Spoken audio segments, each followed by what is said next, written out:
મિત્રો અમદાવાદની અંદર જે 7th ડે સ્કૂલની અંદર જે મિત્રો વિદ્યાર્થીની હત્યા થઈ છે ને, જે આ મિત્રો વાત કરી તો અત્યારે આખું સોશિયલ મીડિયા હલાવી નાખ્યું છે. કારણ કે એક વિદ્યાર્થીએ બીજા વિદ્યાર્થીની ખુલ્લી આમ મિત્રો હત્યા કરી નાખી. એ પણ મિત્રો વાત કરી તો ખાલી ધક્કામુક્કીના કારણે, નાનકડી બાબતના કારણે. જે આ મિત્રો વાત કરી તો 8મા ધોરણનો ભણતો વિદ્યાર્થીએ 10મા ધોરણના વિદ્યાર્થીની હત્યા કરી નાખી. ત્યારબાદ અત્યારે આખું ગુજરાતની અંદર મિત્રો હાહાકાર મચ્યો છે કે ભાઈઓ સ્કૂલોની અંદર આવું થઈ રહ્યું છે, તો હવે મિત્રો આવનારા ટાઈમની અંદર તો શું થશે? ક્યાંક ને ક્યાંક મિત્રો વાત તો લાખો વિદ્યાર્થીઓ અત્યારે મેદાનની અંદર ઉતરી રહ્યા છે. સ્કૂલની અંદર મિત્રો વિદ્યાર્થીઓ છે એ જ્ઞાન લેવા જાય છે, અને ત્યાં જવું થાય તો મિત્રો આખું ગુજરાત તો હલવાનું છે ને.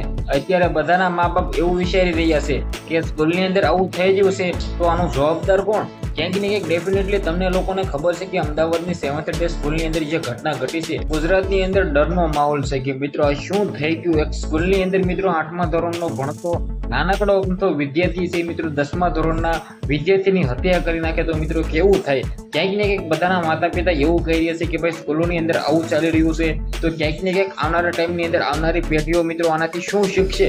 જે આ મિત્રો વાત કરીએ તો જે 8મા ધોરણની અંદર વિદ્યાર્થી ભણતો હતો તે મુસ્લિમ સમાજમાંથી આવે છે, પરંતુ ક્યાંક ને ક્યાંક અત્યારે જે સોશિયલ મીડિયાની અંદર ચાલી રહ્યું છે ને, જે આ મિત્રો વાત કરીએ તો જે વિદ્યાર્થીની હત્યા થઈ છે, હવે મિત્રો જસ્ટિસ ફોર તે દીકરાને મિત્રો વાત કરીએ ન્યાય અપાવવા માટે લોકો અને તેમના મા બાપ મેદાનની અંદર છે કે મિત્રો શું થઈ રહ્યું છે. ક્યાંક ને ક્યાંક અત્યારે આખું ગુજરાત અંદર મિત્રો હલી ગયું છે કે આ ઘટનાઓ આવીને એવી મિત્રો આવનારા ટાઈમની અંદર જો ઘટશે તો ક્યાંક ને ક્યાંક લોકો છે તેમના બાળકોને સ્કૂલોની અંદર મૂકતા પણ બંધ થઈ જશે.